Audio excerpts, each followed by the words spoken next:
Hello दोस्तों कैसे हो दोस्तों। पिछली वीडियोज़ में हम बहुत कुछ पढ़ चुके हैं। इस वीडियोज़ में हम हमारे भारतीय राजनीति की व्यवस्था के बारे में पढ़ेंगे कि नेहरू की जब मृत्यु हो गई थी उसके बाद हमारे देश में क्या हुआ क्या नहीं हुआ, वही आज हम इस वीडियो में पढ़ने जा रहे हैं। तो बने रहिए दोस्तों मेरे साथ इस वीडियो के अंदर। हम इस वीडियो के अंदर बहुत कुछ आज कवर करने वाले हैं, सुनिए।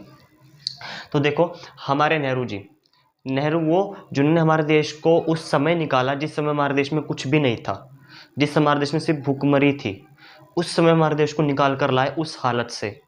नेहरू हमारे देश के पहले पीएम जब बने तो वो रहे 64 तक। अब 64 तक जब वो रहे तो 62 में हमारी लड़ाई हुई, आपको पता ही है, चीन के साथ। तो चीन के साथ जब युद्ध हुआ हमारा भारत का, तो उस युद्ध में हम हार गए। और जब हम उस युद्ध में हारे तो ये सदमा नेहरू जी बर्दाश्त नहीं कर पाए। जब ये सदमा नेहरू जी बर्दाश्त नहीं कर पाए तो 64 में उनकी मृत्यु हो जाती है। इस सदमे की वजह से हार्ट अटैक आ गया उनको और उनकी मृत्यु हो जाती है। जब उनकी मृत्यु हो जाती है तो काफ़ी सारे एक्सपर्ट्स जो दुनिया से बाहर बैठे होते हैं हमारे देश के, वो कहते हैं कि अब तुम्हारा देश नहीं बच पाएगा क्योंकि तुम्हारा जो सबसे मजबूत जो एक लीडर था वो भी इस दुनिया में नहीं रहा, तो अब तुम्हारे देश में लोकतंत्र रह नहीं पाएगा। ये उन्होंने बोला, ठीक है। लेकिन हमें हमें हमारे देश के बारे में पता था ना कि हमें हमारे देश को कहाँ तक लेकर जाना है। हमारी कांग्रेस के पास एक नहीं दो ऑप्शंस थे। कांग्रेस के पास दो ऑप्शन थे कि किसको पीएम बनाया जाए। उस समय कांग्रेस के पास दो ऑप्शन थे। अब जो उस समय कांग्रेस थी ना, नेहरू से पहले तो सिंडिकेट नाम की कोई चीज़ ही नहीं थी। नेहरू से पहले सिंडिकेट नाम की कोई चीज़ नहीं थी, लेकिन जैसे ही नेहरू की मृत्यु होती है सिंडिकेट अपने आप ही एक उभर कर सामने आ जाता है, अपने आप ही। हाँ, और सिंडिकेट के अंदर कांग्रेस के बड़े बड़े नेता शामिल होते हैं और जिनका काम सिर्फ इतना होता है कि वो पीएम को सलाह देंगे, उनको बताएंगे कि उनको क्या काम करना है क्या नहीं करना। बस यही था सिंडिकेट का मतलब। और इसके अंदर बड़े बड़े लोग, बड़े बड़े कांग्रेस के बड़े बड़े नेता, तेज तर्रार नेता शामिल होते हैं इसी के अंदर, सिंडिकेट के अंदर, ठीक है। तो जब नेहरू की मृत्यु 64 के अंदर, तो सिंडिकेट के सामने ये सबसे बड़ी दुविधा आ गई कि अब किसको पीएम बनाया जाए। और उस समय जो सिंडिकेट का जो अध्यक्ष था उसका नाम था के कामराज। ये है हमारे सामने, ये था के कामराज। उस समय हमारे सामने अध्यक्ष था सिंडिकेट का और कांग्रेस का भी। वो चाहता था कि जो भी पीएम बने, लेकिन वो ऐसा पीएम हो जो सिंडिकेट के इशारों पर नाचे, सिंडिकेट जो बोले वो वही कर दे, ऐसा चाहते थे के कामराज, ठीक है। तो उनके पास दो ऑप्शन आए। पहला आया था मोरारजी देसाई, दूसरा आया था लाल बहादुर शास्त्री। ये दो ऑप्शन थे। तो मोरारजी देसाई अड़ गया कि मैं ही बनूंगा पीएम, लेकिन के कामराज इसको बना नहीं सकते थे। क्यों? क्योंकि इसकी पॉपुलैरिटी बहुत ज़्यादा थी और इसको पीएम पद के बारे में सब कुछ पता था। और तीसरी सबसे बड़ी बात, ये के कामराज की बात मानता ही नहीं अगर ये पीएम बन जाता तो। इसीलिए के कामराज इसको बनाना नहीं चाहते थे। उनके मन में कहीं ना कहीं ये था कि मोरारजी देसाई को तो बनाना ही नहीं है पीएम, क्योंकि अगर ये बन जाता तो के कामराज की बात मानता ही नहीं पीएम बनने के बाद, ठीक है। क्या पता ये पार्टी से अलग भी हो जाता, तो इसी वजह से इसको नहीं बनाना था। दूसरा ऑप्शन था वो था आपका लाल बहादुर शास्त्री।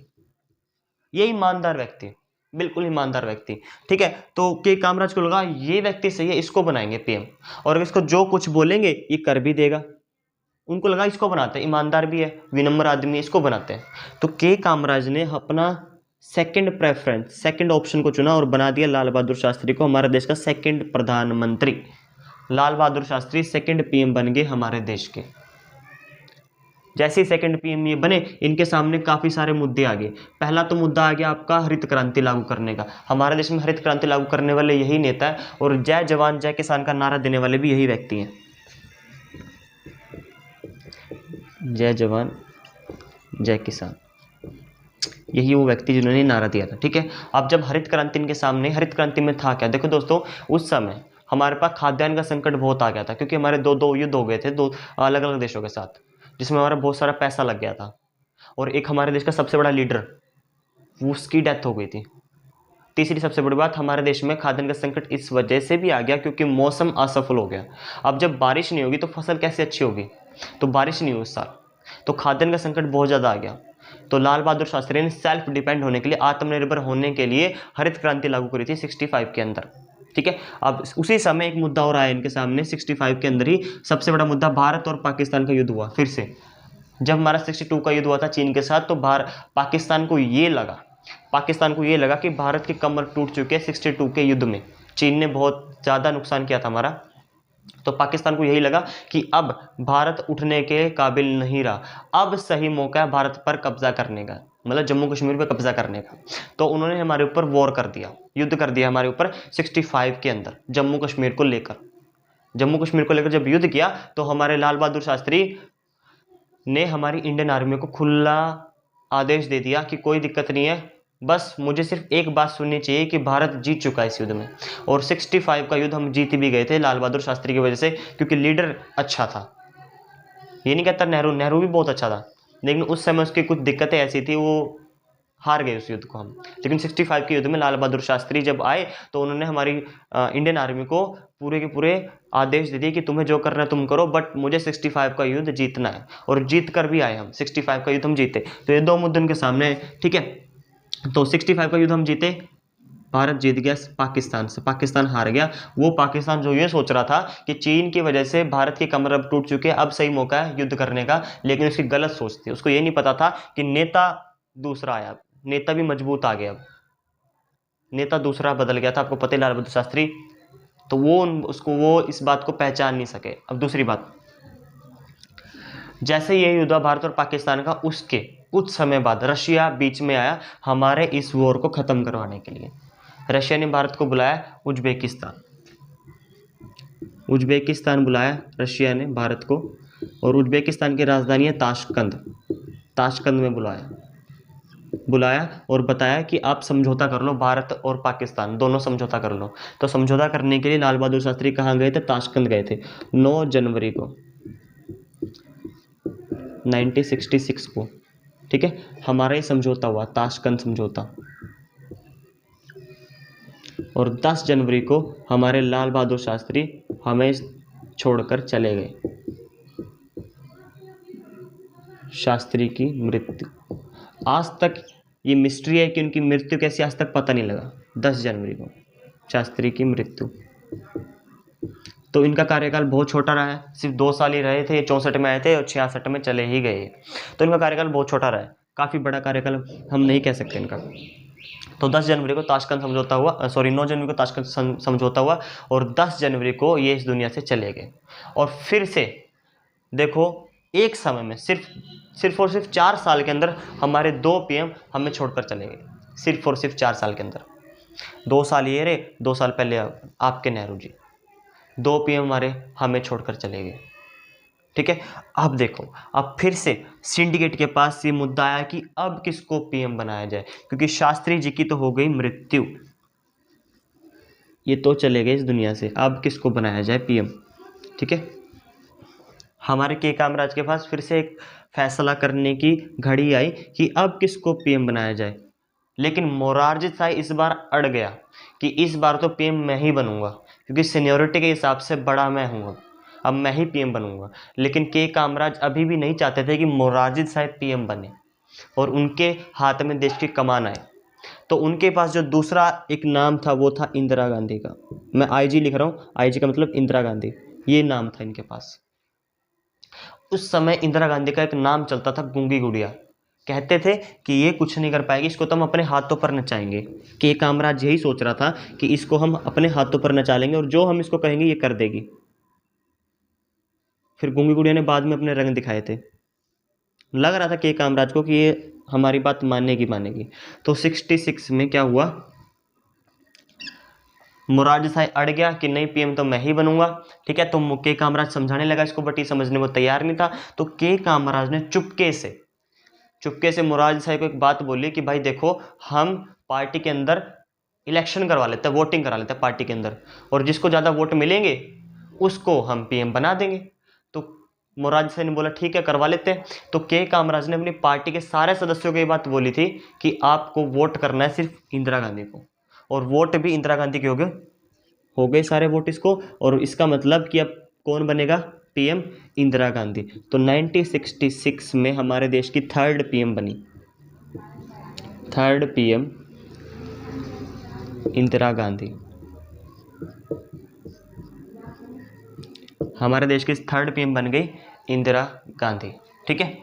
तो जब इंदिरा गांधी हमारे देश की पीएम बनी तो मोरारजी देसाई अड़ गया कि नहीं भाई, मुझे भी तो कुछ मिलना चाहिए, तुमने पीएम तो बना दिया इंदिरा गांधी को, तो मुझे तो कुछ मिलना चाहिए। तो के कामराज ने बोला कि चलो ठीक है, आपको बना देते हम उप प्रधानमंत्री। क्या बना देते? उप प्रधानमंत्री। इसको उप प्रधानमंत्री बनाया था, उप प्रधानमंत्री, उप प्रधानमंत्री बनाया था इसको। अब जैसे 66 में इंदिरा गांधी पीएम बनी, उसके 1 साल के अंदर इलेक्शन आ गए थे पीएम के, क्योंकि आपको पता है कि हमारे देश का पहला चुनाव, हमारे देश का, भारत का पहला चुनाव हुआ था 1951 में। भारत का पहला चुनाव कब आया था? 1951 में, और ये 52 तक चला, तो इसको हम 52 का चुनाव ही बोलते हैं, 1952 का चुनाव बोलते हैं। तो 1952 के हिसाब से जो इलेक्शन आने थे वो आने थे 67 के अंदर।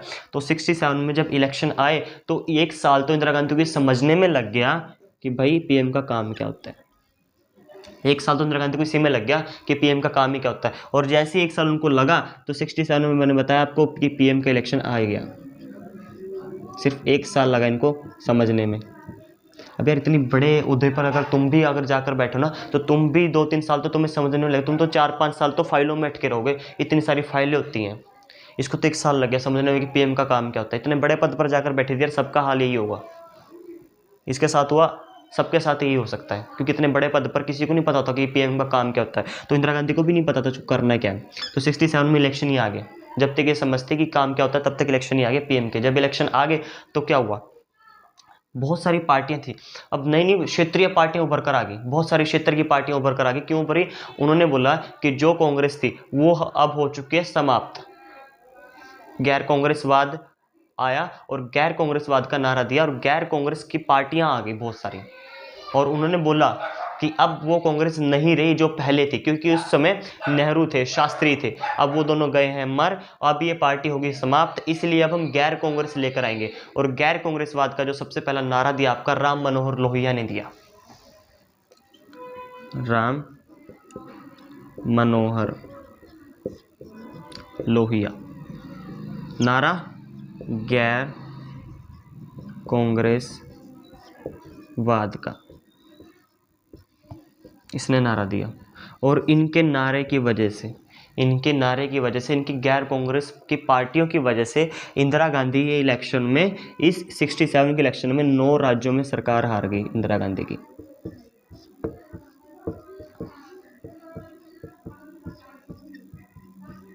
9 राज्यों में सरकार हार गई इंदिरा जी की। ठीक है, अब जब 9 राज्यों में इनकी सरकारें हार गई इंदिरा गांधी जी की, तो क्या हुआ, जिन 9 राज्यों में इसकी पार्टी नहीं बनी, वहां पर जो पार्टियां बनी थी ना 9 राज्यों में, वहां पर भी बहुमत किसी को नहीं था। सब ने गठबंधन करके अपनी पार्टियां बनाई थी, वहां पे भी बहुमत किसी को नहीं मिला। तो हम ये कह सकते हैं कि जहां पर इंदिरा गांधी की सरकार नहीं, वहां पर भी पूरी बहुमत के साथ कोई पार्टियां थी ही नहीं। जब नहीं थी तो इंदिरा गांधी आग बबूला हो गई कि भाई मेरी पार्टी, मेरे पापा जी की पार्टी जो इतनी पुरानी चली आ रही थी, मेरे बाबूजी की पार्टी, उन 9 राज्यों में कैसे हार गई। तब उसने सोचा, बैठकर इत्मीनान से सोचा कि मेरी पार्टी हारने की वजह क्या है। तब उसको ये बात समझ में आई कि उसकी पार्टी हारने की वजह उसकी इमेज, उसको कोई जानता नहीं है, भारत में उसको कोई जानता नहीं है कि वो है कौन।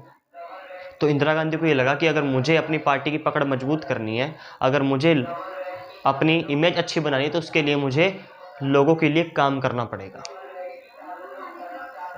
लोगों के लिए काम करना पड़ेगा मुझे। उनको ये बात समझ में आ गई थी। तो उन्होंने क्या किया, इंदिरा गांधी ने उनको 2 बातें समझ में आई कि अब मुझे पहली बात तो सिंडिकेट की बात नहीं माननी, क्योंकि उसकी पार्टी के हारने का सबसे बड़ा ठीकरा इंदिरा गांधी ने सिंडिकेट पर ही थोपा कि तुम्हारी वजह से हमारी 9 राज्यों में पार्टी हारी है। तो सिंडिकेट के ऊपर ही ठिकरा फोड़ा गया। तो इंदिरा गांधी ने मनी ये बना लिया था कि अब मैं सिंडिकेट से कुछ नहीं पूछूंगी, हाँ लेकिन बाहर से मैं लोगों को अपॉइंट करूंगी, बाहर से लोगों को अपॉइंट करूंगी, लेकिन सिंडिकेट से कुछ नहीं पूछूंगी। पहला काम तो ये किया। दूसरा काम क्या किया, दूसरा काम इंदिरा गांधी जी ने ये किया कि उन्होंने, दूसरा काम ये किया कि इन्होंने 10 सूत्री कार्यक्रम अनाउंस कर दिया, वो भी बिना सिंडिकेट से पूछे। मैंने आपको पहले ही बताया था वीडियो के शुरुआत में ही कि सिंडिकेट चाहता था कि पीएम कुछ भी करे, जो भी करे, वो आकर सिंडिकेट से एक बार सलाह ले।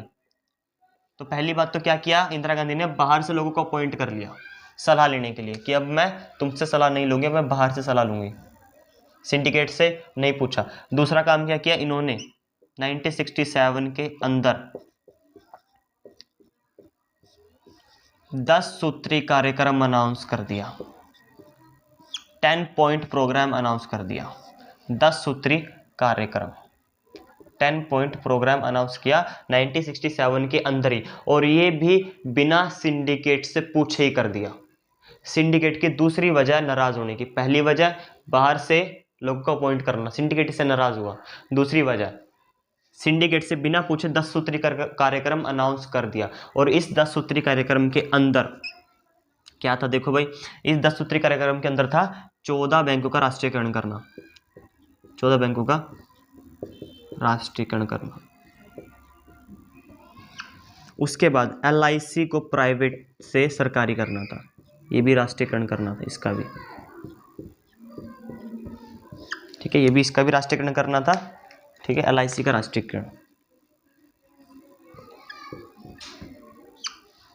दूसरी बात, प्रीवी पर्स को खत्म करना था।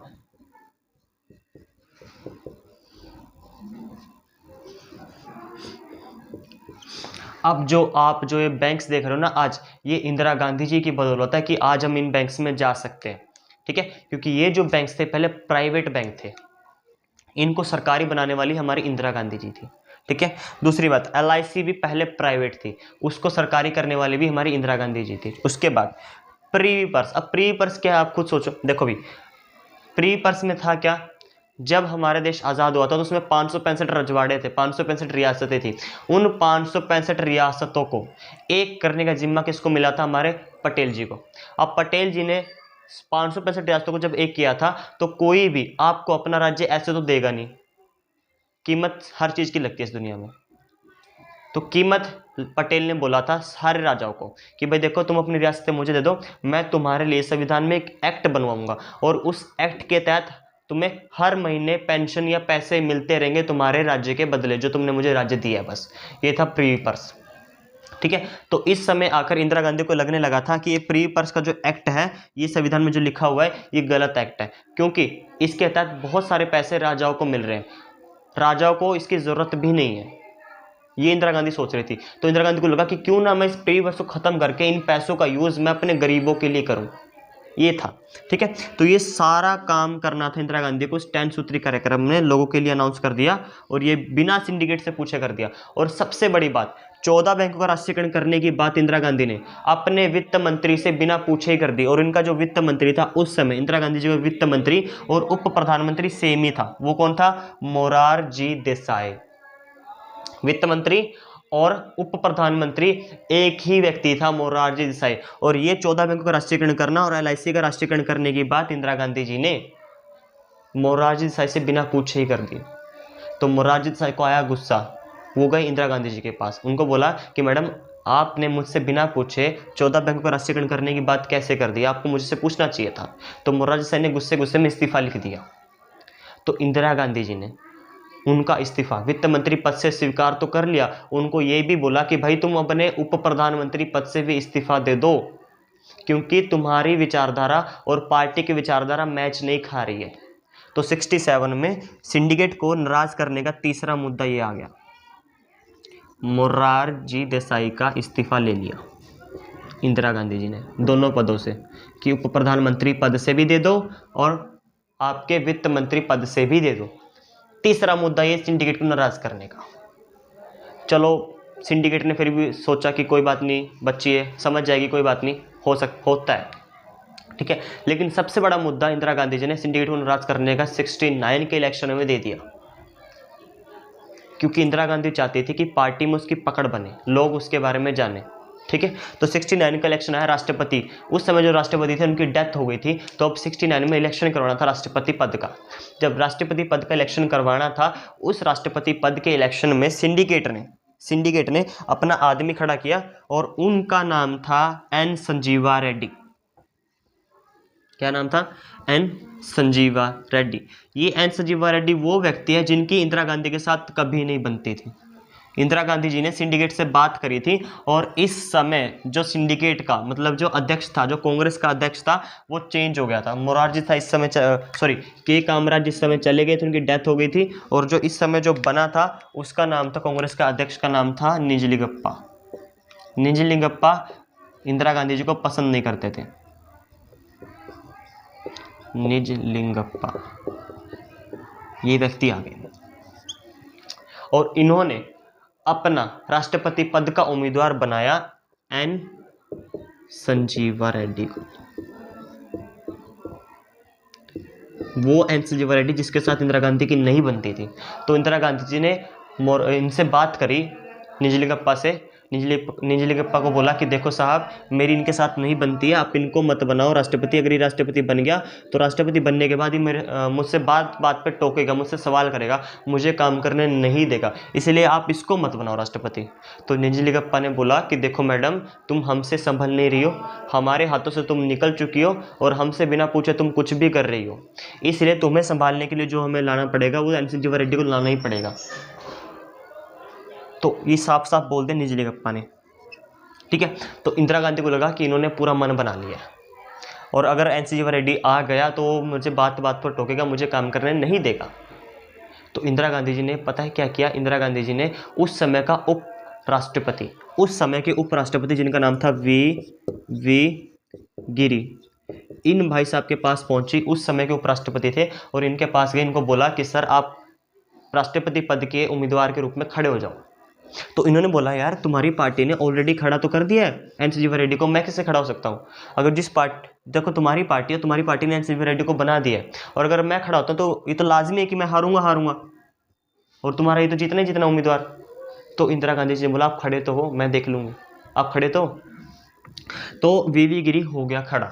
उसको भी लगा यार पीएम बोल रहा है, देश का पीएम बोल रहा है, ऐसे तो बोलेगा नहीं सोच समझ के, तो उसने भी कुछ बोला ये बात खड़े होने के लिए। तो क्या क्या वी गिरी ने उपराष्ट्रपति पद से इस्तीफा दे दिया और आज़ाद उम्मीदवार के रूप में वी गिरी राष्ट्रपति पद के लिए खड़े हो गए। और ये बात नीचे नीचे निजलिंगप्पा को पता लग चुकी थी कि जो वी गिरी खड़ा हुआ है ये इंदिरा गांधी जी ने खड़ा किया है। तो निजलिंगप्पा ने मीटिंग करी और एक विप जारी कराई, विप कहते हैं, ठीक है, विप जारी कराई। इस विप के अंदर, विप कैसे लिखते हैं भाई, विप जारी कराई। इस विप में क्या था? ऑर्डर था। इस विप के अंदर एक ऑर्डर था और सारे के सारे सांसद, सारे के सारे विधायकों को एक बात बोली थी निजलिंगप्पा ने, और इन विधायकों को विप में बोला था कि तुम्हें सिर्फ एक ही व्यक्ति को वोट करना है जिसका नाम है एन संजीवा रेड्डी। ये पार्टी के पास एक ऑर्डर होता है, उनके पास एक अधिकार होता है कि विप जारी कर वो कह सकते हैं राष्ट्रपति के इलेक्शन में या उपराष्ट्रपति के इलेक्शन में कि तुम्हें कहाँ वोट करना है। तो विप का यूज़ किया निजलिंगप्पा ने और उसने घोषणा कर दी कि आप लोग सब एक ही व्यक्ति को वोट करोगे, इसका नाम है एन संजीवा रेड्डी। जैसे ही ये बात इंदिरा गांधी को पता लगी तो इंदिरा गांधी जी ने भी एक मीटिंग करी। उन्होंने सबको बोला, अपने उम्मीदवारों को और सांसदों को बोला कि तुम्हें जहाँ वोट करना है तुम करो, तुम्हें जहां वोट करना है तुम कर सकते हो, बट एक बार अपनी अंतर आत्मा की आवाज़ सुन लेना। और कहते हैं कि उनकी ये अंतर आत्मा की आवाज़ की बात ही, इसका जादू फैल गया हर तरफ और सांसदों ने और पूरे के पूरे विधायकों ने एक ही व्यक्ति को वोट कर दिया, इसका नाम था वी गिरी। क्योंकि अंतर आत्मा की आवाज़ से सारे विधायक और सांसद समझ चुके थे कि वोट किसको करना है। वो समझ गए थे कि वोट करने को किसको कह रही इंदिरा गांधी, वी गिरी को, और सबने वोट कर ही दिया वी गिरी को। जैसे ही ये हुआ निजलिंगप्पा ने पार्टी से इंदिरा गांधी जी को निकाल दिया 12 नवंबर को। और इंदिरा गांधी जी तो ताक में बैठी थी कब मुझे पार्टी से ये लोग निकालें और कब मैं अपना काम शुरू करूं। तो 12 नवंबर को इनको पार्टी से निकाल दिया गया निजलिंगप्पा के द्वारा। तो इन्होंने भी अपनी एक पार्टी बनाई, 2 पार्टियां बन गई। इन्होंने अपनी पार्टी बनाई, पहली तो कांग्रेस और फिर इंदिरा गांधी जी ने भी अपनी कांग्रेस बनाई। दोनों पार्टियों का नाम कांग्रेस रखा, बट दोनों में चेंज बहुत सारा है। देखो, जो पुरानी पार्टी है वो थी ओल्ड और जो नई बनी थी वो थी आई से मतलब इंदिरा, या एन का मतलब न्यू। तो जो न्यू पार्टी बनी थी ये थी इंदिरा गांधी की, ये थी इंदिरा गांधी की। तो जो कुछ लोग थे, जितने भी लोग थे, कुछ तो ओल्ड में ही रहे, कुछ विधायक कुछ सांसद तो ओल्ड में ही चले गए, लेकिन कुछ लोग थे जो इंदिरा गांधी के साथ सपोर्ट में आ गए। अब जितने लोग इंदिरा गांधी के सपोर्ट में आए वो काफ़ी नहीं थे उन्हें पीएम बने रहने के लिए, तो उन्हें डीएमके से सपोर्ट लेना पड़ा। इंदिरा गांधी को नई पार्टी को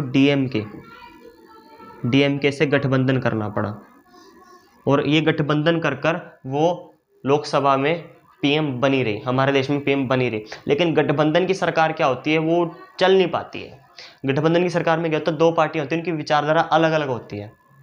और जब भी इतिहास गवाह है, जब भी हमारे देश में गठबंधन की सरकार आई है ना, तो उस समय हमारा सुप्रीम कोर्ट पावरफुल हो जाता है और गठबंधन की जो सरकार होती है कमजोर हो जाती है, ये याद रखना। और जब जब हमारी सरकार फुल बहुमत के साथ आएगी तो हमारा सुप्रीम कोर्ट नीचे आ जाएगा, कमजोर हो जाएगा। ठीक है, तो सेम यहाँ पर हो। अब गठबंधन की सरकार चल रही है, तो गठबंधन की सरकार जब इंदिरा गांधी की डीएमके के साथ आई तो सुप्रीम कोर्ट पावरफुल हो गया। अब जो इंदिरा गांधी ने 10 सूत्री कार्यक्रम अनाउंस किए थे, अब से इंदिरा गांधी को लगा कि अब मौका है, अब मैं उनको लागू करूंगी। एक एक करके इंदिरा गांधी ने करना शुरू किया। पहला 14 अप्रैल को राष्ट्रीयकरण करने गई तो सुप्रीम कोर्ट ने ये कहकर उसे रद्द कर दिया कि आप किसी की भी संपत्ति नहीं छीन सकते हो, क्योंकि उस समय हमारे पास संपत्ति का अधिकार था। आज हमारे पास जो फंडामेंटल राइट्स है ना, वो हमारे 6 हैं, लेकिन उस समय हमारे पास 7 थे। जब हमारा संविधान बना था हमारे पास 7 अधिकार थे। एक संपत्ति का अधिकार था जो हमारी सरकार ने बाद में उसे हटा दिया था, क्योंकि उससे बहुत सारी दिक्कतें पैदा हो रही थी, तो उसे हटा दिया गया था। तो संपत्ति का अधिकार हमारे संविधान से हटा दिया गया था, इसलिए आज हमारे पास 6 मौलिक अधिकार बचे हैं, पहले 7 थे। ठीक है, तो वही दिक्कत कर रहा था। तो सुप्रीम कोर्ट ने आकर ये कहकर ये कानून रद्द कर दिया कि आप 14 अप्रैल को राष्ट्रीयकरण नहीं कर सकते, क्योंकि ये किसी की प्राइवेट संपत्ति है। पहला जख्म तो ये दिया सुप्रीम कोर्ट ने इंदिरा गांधी को। दूसरा काम क्या किया, दूसरा काम वो जब करने की 70 के अंदर, तो सबसे बड़ी दिक्कत क्या आई, प्री परसों खत्म करने के लिए गई। अब जैसे प्री परसों खत्म करने के लिए गई, वो लोकसभा में विधायक लेकर गए, लोकसभा में विधायक हो गया पारित। लेकिन जब राज्यसभा में गई तो राज्यसभा में 1 वोट से हार गई, सिर्फ 1 वोट से हार गई 1970 के अंदर। ठीक है, तो दूसरी बात, 14 बैंक को राष्ट्रीयकरण करने की, एलआईसी को अभी राष्ट्रीयकरण करने गई, तो एलआईसी को भी सुप्रीम कोर्ट ने ये कहकर रद्द कर दिया कि आप किसी की प्राइवेट संपत्ति को छीन नहीं सकते हो। तो इंदिरा गांधी का गुस्सा 7वें आसमान पर पहुंच गया। इंदिरा गांधी को ये बात समझ में आ गई थी, अगर मुझे ये जो 10 सूत्री कार्यक्रम मैंने अनाउंस किया, अगर मुझे इनको इंप्लीमेंट करना है, अगर मुझे इनको लागू करना है, उसके लिए मुझे मेरी सरकार को मजबूत करना पड़ेगा। मेरी सरकार पूरी बहुमत की होगी, तभी मैं कुछ कर सकती हूँ। तो जो 1972 का इलेक्शन था, जो 1972 में होने वाला इलेक्शन था, वो इंदिरा गांधी जी ने वीवीगिरी से कहकर लोकसभा को भंग करवाया और 71 में इलेक्शन करवा लिया। 72 में होने वाला इलेक्शन इंदिरा गांधी जी ने 71 के अंदर करवा लिया। कब कराया, 71 के अंदर करवा लिया। अब जब 71 का इलेक्शन हुआ तो सारी की सारी जो पार्टियां थी जो इंदिरा गांधी से बिल्कुल नाराज बैठी थी, सारी की सारी एक साथ आ गई। सारी पार्टियां एक साथ आकर जुड़ गई और सारी की सारी पार्टियों ने ग्रैंड अलायंस बना लिया, महागठबंधन बना लिया। 7 पार्टियों का महागठबंधन बोलते हैं हम 71 के अंदर, 1971 के अंदर महागठबंधन, सिर्फ एक लड़की के खिलाफ, इंदिरा गांधी के खिलाफ 7 पार्टियां। ठीक है, और इनके पास लोगों के लिए कोई एजेंडा नहीं था, लोगों के लिए काम करने का कोई एजेंडा इनके पास नहीं था। इनके पास एक नारा था, जो नारा था कि इंदिरा हटाओ। अब अगर एक बात बताओ भाई, अगर तुम्हें राजनीति में आना है तो तुम्हें लोगों के फायदे की बात करनी पड़ेगी। अगर लोगों का जहां फायदा नहीं दिखेगा तो लोग तुम्हें वोट क्यों करेंगे।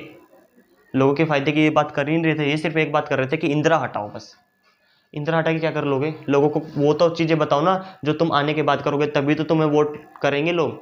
अब ये वो बता ही नहीं रहे, क्योंकि इनके पास कोई एजेंडा था ही नहीं। 7 पार्टियां काम कर रही थी, लेकिन इनके पास कोई एजेंडा नहीं था कि हम सरकार में आने के बाद ये करेंगे आपके लिए। लेकिन लोगों को सिर्फ अपना फायदा दिखता है। लोगों को अगर आपसे वोट चाहिए, अगर आपको लोगों से वोट चाहिए तो आपको उनके फायदे की बात करनी पड़ती है। इन्होंने ऐसे कोई बात नहीं करी। लेकिन इंदिरा गांधी के पास बहुत कुछ था लोगों के लिए। उनके पास क्या था आपको पहले ही पता है, उनके पास था 10 सूत्री कार्यक्रम था ना। तो इंदिरा गांधी लोगों के बीच गई और उन्होंने बोला कि देखो, मैं आपके लिए काम कर रही थी, मैं तो आपके लिए काम करना चाहती हूँ, बट सुप्रीम कोर्ट बीच में आ जाता है। मैं तो चाहती हूँ कि प्री पर्स के पैसे खत्म कर कर मैं वो पैसे आपको दूँ, बट क्या करूँ, मेरी सरकार मेरे को सपोर्ट नहीं करती है। मैं चाहती हूँ कि आपके लिए मैं वो सब काम करूँ जो पिछली सरकार नहीं कर पाई है, बट कोई ना कोई अड़चन आ जाती है। इसलिए अगर आप चाहते हो कि मैं आपके लिए कुछ काम करूं, अगर आप चाहते हो कि मैं ये 10 सूत्री कार्यक्रम आपके लिए लागू कर दूं देश के अंदर, तो उसके लिए आपको मुझे फुल बहुमत से जिताना पड़ेगा। मतलब फुल मेजोरिटी के साथ तुम्हें मुझे वोट देने पड़ेंगे, तभी मैं आपके लिए 10 सूत्री कार्यक्रम को लागू कर सकती हूँ इस देश के अंदर। 71 में उन्होंने ये बात बोली। और सबसे बड़ी बात, उन्होंने एक नारा दिया उसी समय, गरीबी हटाओ। ऑपोजिशन के पास क्या नारा है? इंदिरा हटाओ। लेकिन इंदिरा गांधी के पास क्या नारा है? कि गरीबी हटाओ। और लोगों को बोला कि जब मैं पार्टी में आऊंगी, जैसे ही मैं सत्ता में आऊंगी, तो मैं 10 सूत्री कार्यक्रम तुम्हारे लिए लागू करूंगी। और यही गरीबी हटाओ का जो नारा था, इसका जादू चल गया पूरे देश में। और इंदिरा गांधी की पार्टी को, जो नई बनी थी कांग्रेस, जो नई पार्टी बनी थी एन या आई, उसको 352 सीटें आ गई, फुल बहुमत 352 सीटें। ग्रैंड अलायंस को कुछ भी नहीं आया। पुरानी पार्टी को 71 के इलेक्शन में 16 सीटें मिली, बस 16 सीटें पुरानी कांग्रेस को, ओल्ड कांग्रेस को। और 352 सीटें आ गई इंदिरा गांधी की नई पार्टी को। देखो इंदिरा गांधी का जादू कितना था।